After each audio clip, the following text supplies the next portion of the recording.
You know, I think that it's very easy to get there, and I think the difference is we're not praying to try to get God's approval or favor. We don't get more, better answers because we spent 2 hours, 3 hours, 4 hours.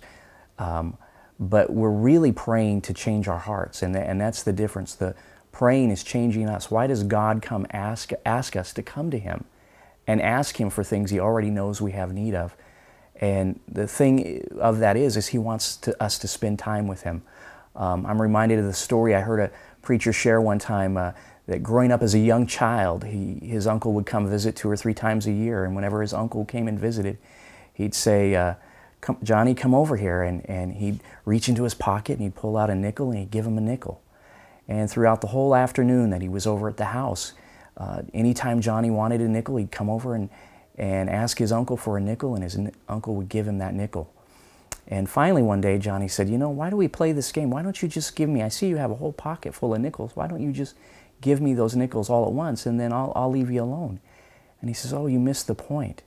All of this money is yours. I want to give it all to you, but I want to spend time with you. And every time you come and ask me for a nickel, every time you come and say, you know, Uncle, can I have a nickel, is a moment that I get to talk to you about your life and what you're learning in school and what you're doing, and see the person you are. And so all of these nickels are yours, but you have to come one at a time.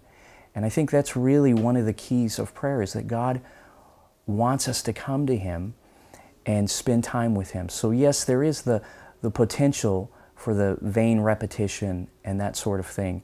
But just because there's that risk doesn't mean we shouldn't press in and try to develop deeper prayer lives.